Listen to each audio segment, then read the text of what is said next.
everyone, and I'm Autobot Saga Telltale Gamer, bringing you everything Transformers, Telltale games, and more. Welcome back to another Transformers EarthSpark review, where we are now at the penultimate episode of Season 3, with Episode 6, The Truth Is Out There. So, just like before, Fire and Ice and No Soldier Left Behind, The Truth Is Out There is another banger. Though, honestly, I will say, out of these three episodes, episodes 4, 5, and 6, episode 6, in my opinion, is probably the weakest of the bunch, but that in no means it's a bad episode. I still love this episode, just because the plot twist that happens halfway through this episode is absolutely insane, and it's something I never would have expected EarthSpark to do. So, but there are a few little things that prevent it from being a perfect score, but in no way interpret this as me saying this was a bad episode. It was a very good episode, with just a few minor nitpicks that I just can't help but ignore. But anyway, if you're excited as I am to review this episode, be sure to like, comment, and of course subscribe. Let's go ahead and jump into seeing why this episode is so good and what it did wrong. Episode 6 starts out with Robbie and Izzy on yet another date, with Izzy hanging out at Robbie's home with them, two of them playing a little paper football inside their kitchen. And again, it's so great to see Robbie and Izzy actually properly interact more than just one episode in the entire series. I was so worried that with episode 4 of season 2 introducing Izzy and her never showing up again aside from like being mentioned once in the next episode, I was so worried that Izzy was just not going to be important anymore and that she would just sort of maybe have get like one extra episode, but that's it. But I'm so happy with both episode 2 of this season, Attack of the Drive-In movie, as well as her being in this episode, of course, and a minor sneak peek in episode 5. Izzy has been such a huge character in this show starting since season 2, and I gotta say, especially with this episode sort of being the finale of Izzy's story, it is really insane what they do with her character. And I think a nice little way they foreshadowed that eventual twist with Izzy is that once again, as they're playing, Izzy seems to be like really concerned about the Autobots, asking like, oh hey, so is everyone okay after the whole hate plague thing? Did anyone die? And Robbie's like, oh no, like they all got infected, but they're all fine now. And for a split second, you can see what Izzy looks like to be a little bit disappointed by the fact that no one died. And I think that is if you're really paying attention, you can actually call this twist that's coming. But still, even for most EarthSpark fans watching this for the first time who wouldn't know what is going on with Izzy, that is such a clever twist, and I think Ian Bush, this episode's writer, did a fantastic job for that. Now, if you've been paying attention, you may have known that I've mentioned Ian Bush a lot throughout this channel and throughout reviewing EarthSpark over the years.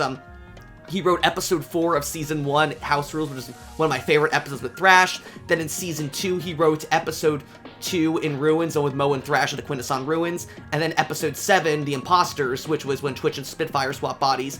And now this season, he's actually the staff writer for the whole season, but personally wrote episode 2, Attack of the Drive-In movie, and this one. And I gotta say, probably this is Ian Bush's best episode he's ever been for EarthSpark besides House Rules back in season 1. It is absolutely amazing.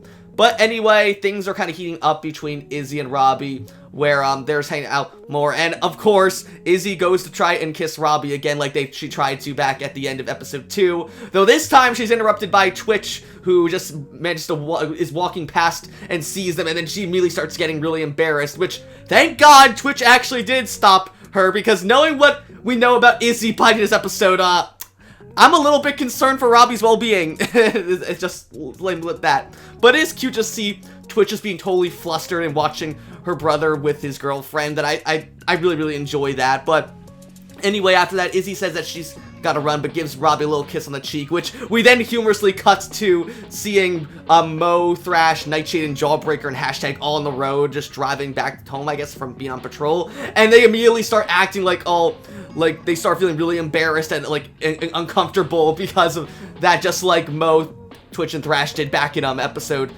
2 of season 2, or episode 4 of season 2, I should say. I just love that, again, how all the Malto children have, like, can sense each other's emotions, and we get, like, humorous ones like this because of that. And then I love how just the Terrans just continuously tease Robbie after that about Izzy's kiss, where literally all of them are asking, like, what, like, if Thrash is, like, teasing Robbie, asking if, like, he kissed her on the lips or anything like that, and eventually Robbie just like snaps at him, telling him to shut up. And I love how their argument gets the attention of Optimus and Megatron too, where Optimus actually like encourages, like, oh, it's okay, Robbie, you can talk to us about your girl troubles and all that. But then Megatron's like, oh, like, Like, leave him alone, Optimus. He clearly does not want to talk about his girlfriend. And it just feels so funny and, like, but also really endearing to see, like, Optimus and Megatron helping a little kid with his romantic issues. Honestly, it's, like, this is stuff you never would expect to happen in another Transformers cartoon besides EarthSpark.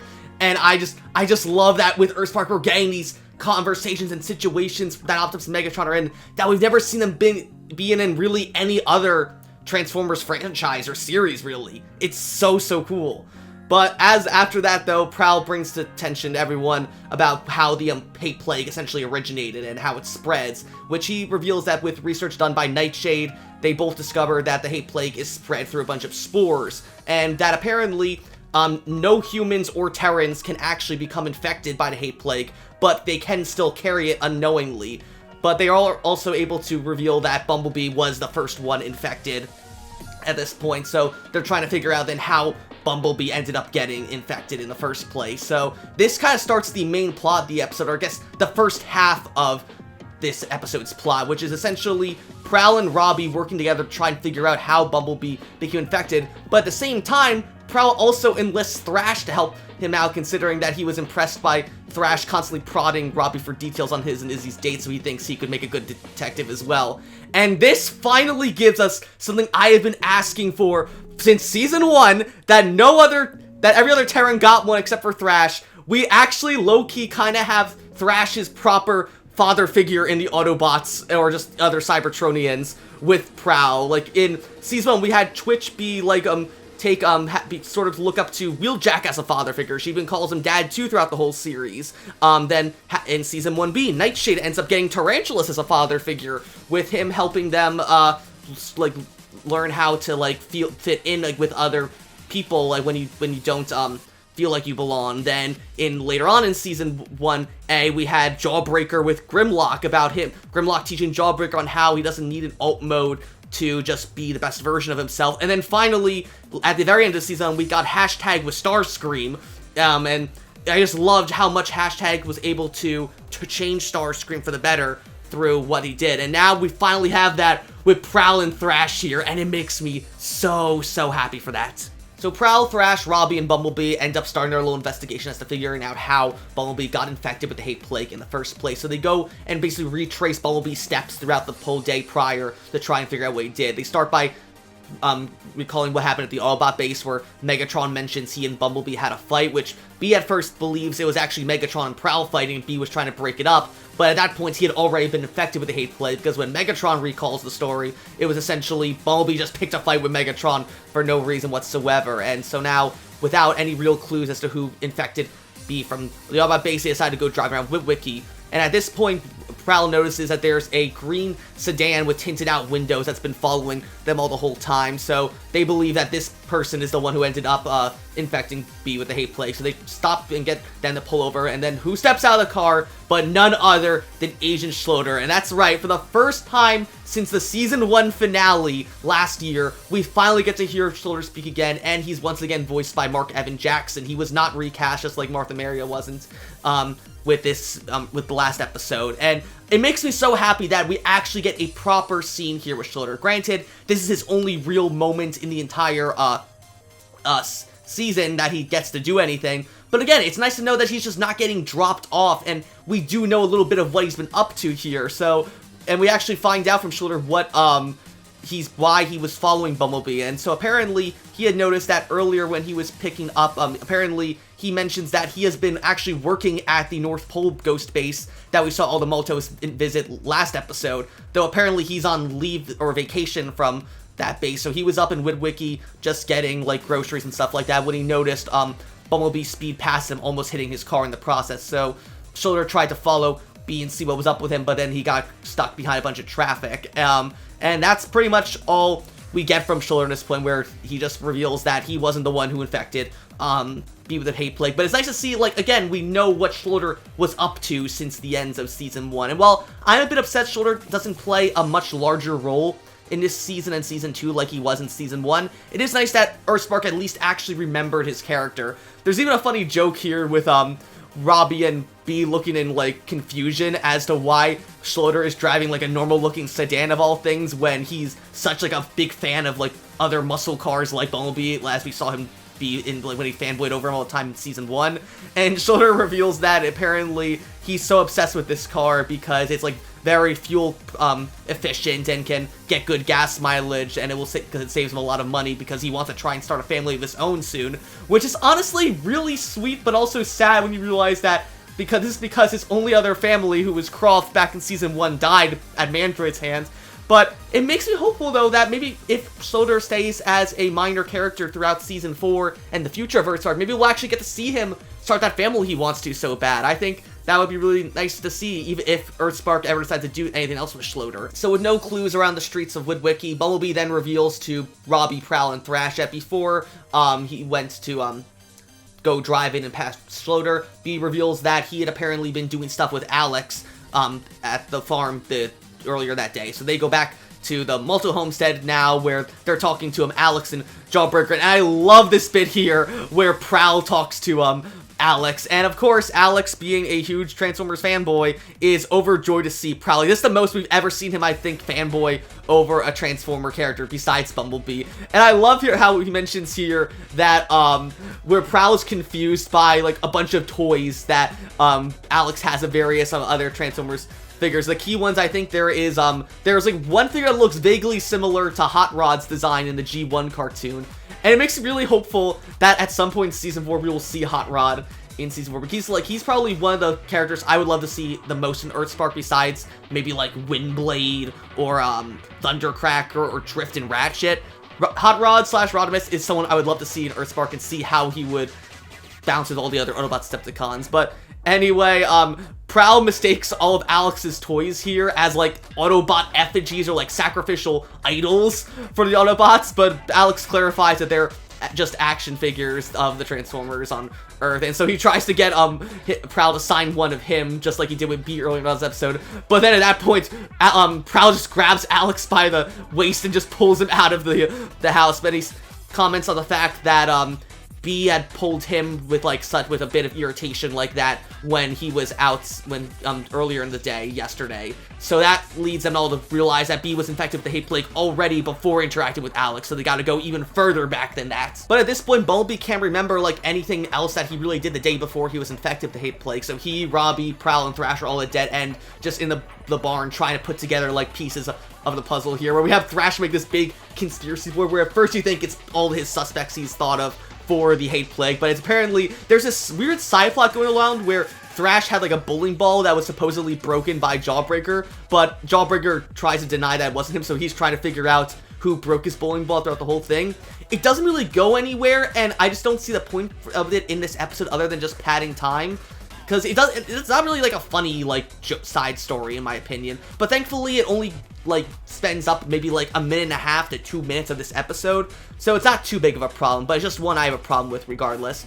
But anyway, as Robbie's trying to get B to remember more of what he had done the day before he got infected, B does remember at the very start of the day he had actually ended up challenging Robbie to an arm wrestling competition, which at this point leads Prowl to believe that was Robbie who apparently accidentally infected B with hate plague without him knowing, though Robbie's confused by this considering he didn't even know what the hate plague was before the events of episode 5. However, though, that is when things change, and as Robbie mentions that before the arm wrestling competition, Izzy had come over to return a hat of Robbie's back to the barn, and so when Thrash sees the hat, he doesn't notice anything wrong with it and just throws it over his back, ending up landing on Prowl's head. But as Prowl takes it off him, we find out that Robbie's hat is actually contaminated with the hate plague, and therefore when the hat touches Prowl, he ends up getting infected with the hate plague again and tries to attack B and Thrash. So at this point, Thrash is able to save B from getting infected by taking like a punch for him, because as we know, humans and Terrans can't get infected by the hate plague. So while Bumblebee tries to stay back, Robbie and Thrash end up fighting Prowl on their own. And again, so happy to see Robbie in this fight scene use his Cyber Cali sticks that we saw him use for the first time when he thought he was battling Spitfire in episode 7 of season 2, but it was actually Twitch inside of Spitfire's body. And I love that Robbie now has a proper melee weapon, and again, calls back to his heritage as an African-American Filipino child, similarly to how he and Alex used, like, their own Arnis skills to take down all the Arachnomechs back in Season 1. it's really cool to see Robbie's heritage still be incorporated into his character through, like, his combat style and all that. But as Robbie and Thrash are struggling against Prowl and being unable to hold him back from Bumblebee, that's when Nightshade suddenly comes in, explaining that they've been following Robbie and everyone else by using all the cameras they've installed around Wiki, as we saw back in, I believe, Season 2. And so, to combat the hate plague, Nightshade ended up turning one of their smart trainers into, like, a little ice air dispenser, which ends up spraying, like, an icy mist in Prowl's face and therefore curing him of the hate plague. And then after that, they, alongside Thrash and Robbie, are able to, like, quarantine the infected hat, where once they take it back to the Autobot base, Nightshade is able to realize that the hate plague was, in fact, from Robbie's hat. Once Nightshade realizes that Robbie's hat is full of hate plague spores, that leaves Prowl to deduce that the one who infected the hat with the spores and thereby extension infected Bumblebee with the hate plague was none other than Izzy, which at this point, Robbie is totally against and denies that Izzy could have ever infected the Autobots willingly, because, of course, as his girlfriend, she would never do that, as he believes, and that she loves the Autobots just as much as he does. And Prowl, though, is still not convinced, believing that there's more to Izzy than Robbie knows, but that he's going to give her the benefit of the doubt for him. So, at this point, though, Nightshade actually reverse engineers the spores by using the smart trainer to sort of be calibrated to the detection to, like, basically seek out the source of where the spores came from. I almost forgot to mention, there's this one moment here in this scene with Prowl and Nightshade looking over the hate-plagued infected hat that I think almost is 100% an animation error, but it's honestly a very, very hilarious animation error, not one that I think, like, is really distracting or, like, bad per se. It's so noticeable, but it's so hilarious unintentionally, where essentially Nightshade is explaining to the rest of their siblings how they reprogrammed a smart trainer to basically spray, like, an ice mist in front of anyone that is infected with hate plague. Thrash steals the controller from Nightshade and decides to playfully, like, spray it again in Prowl's face, even though he's already decontaminated from the hate plague. So he just sprays him and he gets really annoyed at Thrash and just, like, glares at him. But for some reason, when Prowl looks at Thrash, his eyes are crossed and it looks so stupid, but also stupid in a really funny way. And I am, like, 99.9% sure this is an animation error, but it's a very, very funny animation error that honestly makes it seem a lot better than how it probably would have been if there wasn't the animation error here. So once Nightshade is able to reprogram the smart trainer to figure out where the spores came from, Prowl, Robbie, and Thrash end up heading out to go and try and find the source of it, which leads them to the culprit. And though it is not seemingly Izzy at first, but is instead a Quintessons shapeshifter that is apparently reporting to their masters in, like, a little Quintessons ship very similar to the one Mo put the Quintessons Executioner in back in Season 2 of Episode 2, or the other would be Episode 2 of Season 2. I should mention here also, right before Robbie, Prowl, and Thrash end up finding the Quintessons shapeshifter, there is a very, very humorous but also really exciting line that Prowl says here in a conversation with Robbie as they make their way to the Quintessons shapeshifter's spaceship, where Robbie tells Prowl, like, "Oh, I still can't believe you think Izzy's like the one who started the hate plague. She would never do something like that." And then Prowl responds with this line. "I appreciate your loyalty, but romantic entanglements have hobbled many a soldier. Ask Optimus." Wait a minute! "Romantic entanglements have hobbled many a soldier. Ask Optimus." What do you mean by that, Prowl? What do you mean by that, Prowl? You can't just say that and not expect me to ask questions. Like, excuse me? Who is Prowl talking about here that Optimus had a little romantic fling with? Was it with Alita? Was it with Megatron? I know in Season 2, in the Where's My Trailer episode, Jawbreaker was kind of teasing Optimus that he had a relationship with Alita at some point, like a romantic one. And now at this point, we get confirmation straight from Prowl that Optimus had a romantic relationship with someone that apparently did not end well. What was it, Prowl? Was it Alita? Was it Megatron? Was it someone else? I gotta know. You gotta tell me these things. You can't just tell me Optimus is a total failure of a romantic partner and not elaborate on who he broke up with, please. I need to know this. And I gotta say, I absolutely love how EarthSpark is designing the Quintessons in this show, and how the Quintessons shapeshifter's design is very similar in design, I should say, to the Quintessons Executioner, but still having its own unique feeling. Like, where the Quintessons Executioner was very bulky and muscle-bound, that makes sense because as an Executioner, it should be strong to do deal out executions to anyone that's an enemy of the Quintessons. But the Quintesson shapeshifters here in support, likewise, is a lot more androgynous and has like different both masculine and feminine parts to it that I think really helps cement its status as a shapeshifter. And also in this episode, by the way, Prowl and Thrash, and I think a few other characters refer to the shapeshifter exclusively with they, them pronouns, so that's just how I'm gonna do it, even though certain forms they may take are specific gendered characters. I'm just gonna use they, them for the majority of this video in regards to the shapeshifter. So once Prowl, Robbie, and Thrash end up chasing down the shapeshifter, they try to catch them, but they're able to escape by first transforming into a raccoon and hiding amongst a bunch of other raccoons in the forest, and then a bird, which Robbie tries to like hold in his hands. And Robbie even makes a comment that the bird the shapeshifter transforms into is actually the same kinds of like cardinal birds that hang around his family's house, which again is another little teaser of who the Quintesson shapeshifter really is. But eventually the shapeshifter manages to escape Robbie's grasp, but not before Prowl ends up shooting one of their wings, causing it to start bleeding like a green, like Quintesson blood-like substance all over the ground. So at this point, Prowl, Robbie, and Thrash end up driving into Witwicky to try and follow the wounded Quintesson shapeshifter. At this point, Thrash believes he's found Schloder, who may know where the shapeshifter is, where Schloder in air quotes says that, oh, he saw like a bird harassing someone a few blocks down Witwicky. So at first, Thrash believes he's following the Quintesson, but when he sees another Schloder right on the other side of the road, not the one that he talked to, he notices and sees the Schloder he talked to clutching his arm where it's still bleeding a bit, and therefore realizes that he got duped by the shapeshifter. So Thrash and Robbie end up joining them, and they continue their chase, which leads them to the school and the big reveal this episode. So Robbie, Thrash, and Prowl end up following the smart trainer to Witwicky Charter School, where they find none other than Izzy trying to get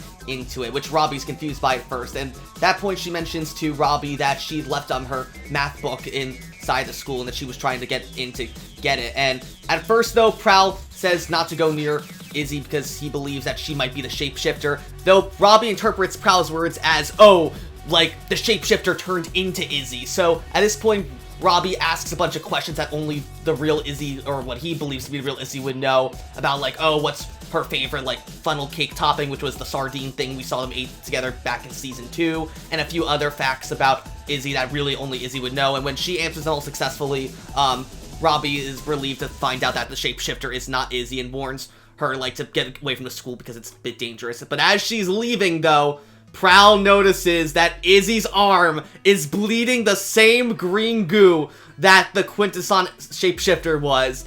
And this leads Prowl to believe that, yes, while Izzy, this may not be an imposter imposing as Izzy, but that's because Izzy was never real the whole time.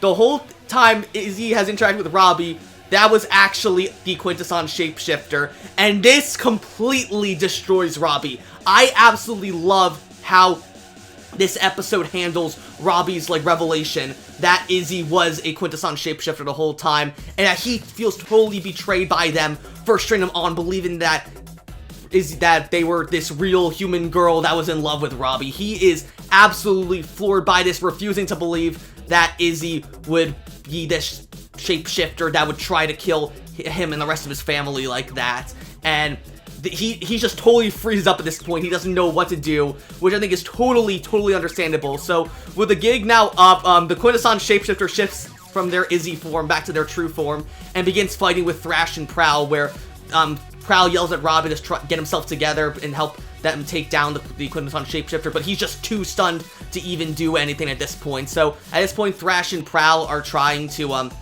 help fight all of the Quintesson shapeshifters as best they can, and while it seems like they got the upper hand quite a bit, the shapeshifter's just too fast for them, and they're able to just outmaneuver Prowl and Thrash at every corner. And at some point, though, Robbie does jump in front of the shapeshifter, demanding, like, an answer to them as to why they were so, like, why did they pretend to be Izzy and, like, infiltrate his life just to try and kill off all the Autobots. But before he can even get an answer from them, Prowl ends up battling the Quintesson shapeshifter again, and that's when, though, the shapeshifter shifts into Prowl, and now the two of them end up fighting. So when I first saw this scene. I thought it was basically gonna be, Prowl and the shapeshifter are gonna, like, get, into a fight, essentially, and you're not gonna be able to, they're not, Robbie and Thrash aren't gonna be able to tell which is the real Prowl, essentially.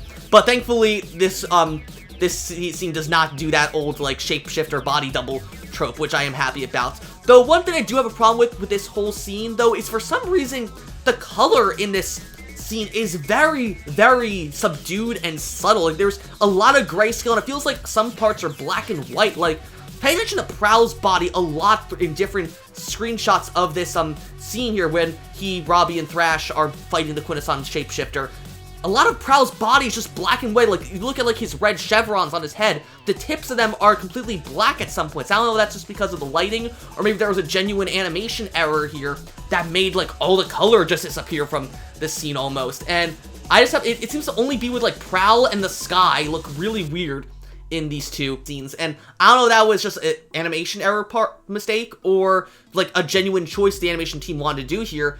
But regardless, I just think it looks weird and kind of detracts from the scene, in my opinion, but again, not, like, immensely so. But anyway, the fight is sort of reaching its end now at this point when Thrash gets the jump on, the shapeshifter, who is currently, turned into Prowl, and though as Thrash is about to knock out the shapeshifter then ends up turning into Jawbreaker, and at this point, Thrash is just too stunned to fight because he doesn't want to hurt something that looks like his own brother, and so because of that, the shapeshifter is able to escape Thrash and actually beat him back now, too. But and I absolutely love, it's so, like, unintentionally funny here that, like, when the shapeshifter is shifted into Jawbreaker, they end up, like, punching Thrash, and he goes flying into Prowl, who ends up going flying backwards as well, and, like, the back of Prowl's head hits one of, like, the football goal posts, and it makes this really loud, like, ping noise that I thought was just honestly hilarious in hindsight, like, just with how brutal, how violently Prowl gets knocked back into the goal post. But with Prowl and Thrash indisposed of now, Robbie's really the only one that can stop the Executioner. So at this point, Robbie gets in front of them, demanding them to surrender and just not stop fighting anymore. But at this point, before Robbie can attack them, they end up shifting back into their Izzy form. And so, still having feelings for Izzy, despite learning that she's not even real, Robbie still struggles with wanting to fight the shapeshifter at this point. At that point, the shapeshifter in Izzy's form takes up one of Prowl's knocked away handguns and aims it at Robbie, saying that they don't want to kill him, but they will if he doesn't give them a choice. And it's absolutely crazy here how the shapeshifter is being so petty to Robbie that they're going to turn into Izzy just to, like, he's literally the love of his life, just to kill him. It's so messed up, but I love it. And also, Sienna Agudon is amazing as Izzy / the shapeshifter in this episode. I read the credits, and apparently they did not get a different voice actor to voice the shapeshifter in their true form. It's just Sienna Agudon again doing a completely different voice, and I think her voice as the shapeshifter's true form is really, really good. Honestly, very impressive on her part that she can do that big range between both Izzy's voice and the shapeshifter's voice. But anyway, just as Izzy is about to kill Robbie with Prowl's gun, Prowl manages to, like, get, like, this little, like, stasis trap that he's been trying to get around the shapeshifter the whole time, and slides it under the shapeshifter, trapping him in this big force field. And the shapeshifter, like, shifts between a bunch of forms trying to escape it, but nothing they do works, and they decide to go ahead and take the shapeshifter back to the Autobot 8 base to like imprison them. And not before though Robbie gets one last conversation with the shapeshifter, demanding a reason as to why the Quintessons are so obsessed with the Maltos, and also tried to use the hate plague to kill all the Autobots. And this is when the shapeshifter finally reveals to Robbie, as well as Prowl and Thrash, that apparently the Quintessons are after the Maltos for having the power of Quintus Prime through their cyber slaves, because as we saw this in episode 2 of season 2, and even a little bit mentioned by Terratronus in episode 9 of season 2, the Quintessons attacked Earth because they believed Quintus Prime's power, specifically the Ember Stone, is theirs by birthright because they were the first ever creations of Quintus Prime. And this sets up perfectly the final 2 episodes of season 3 and how the Maltos will go into one big battle with the Quintessons to save Earth once and for all. But again, I just love how Robbie, like, vents to the Quintesson shapeshifter here, where he tells him, like, oh, I trusted you, I loved you, I took you to see my family, and you just tried to kill them all, my friends, and, like, why would you do that to me? Like, how could you be so evil and betray my trust like this? And it's honestly such a mature, like, scene depiction of a emotional, intimate betrayal like this that I'm honestly surprised something like EarthSpark was able to pull off relatively well. It was really good and again, Sydney Michaela does a great job as Robbie in this episode. Again, one of her best episodes as him, if I had to say so. But anyway, the episode then ends with just a brief little conversation between Robbie and the shapeshifter again inside the Autobot base now with the shapeshifter in a jail cell. But they change back into their Izzy form, warning Robbie that, oh, the Quintessons are still coming for him and they will get the power of Quintus Prime whether they want to give it up or not. And it just leaves honestly there. It's the last time we see Izzy / the shapeshifter in season 3, but I like to imagine that they're still alive, just imprisoned. So if they ever do something with Izzy in season 4, if it ends up happening, I would love to see Izzy come back as another villain in season 4. What an insane twist, by the way, that if it wasn't for me being spoiled by the episode summaries that were leaked out a few days before season 3 came out, I would have genuinely been shocked by this moment of Izzy being the Quintesson shapeshifter. Good job to the 88 Pictures team and the EarthSpark writing team for this amazing plot twist. And so, that was my review of Transformers EarthSpark Season 3, Episode 6, The Truth Is Out There.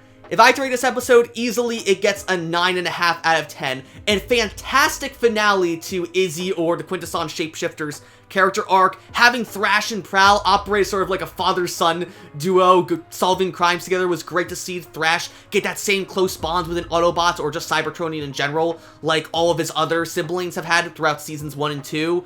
The fight scene with Robbie, Prowl, and Thrash battling Izzy was amazing. Getting to see Agent Shoulder was great too. Though a few things I had problems with were the weird color grading in the final scene of this episode with Robbie, Prowl, and Thrash versus the Quintesson shapeshifter, and then the whole side story of Thrash trying to figure out who broke his bowling ball, which, by the way, was actually just Izzy in the form of Jawbreaker who broke it, by the way, which he finds out at the end of this episode. It just seems pointless and was only there for padding out time. But otherwise, this episode was absolutely amazing and great way to start the finale of EarthSpark Season 3.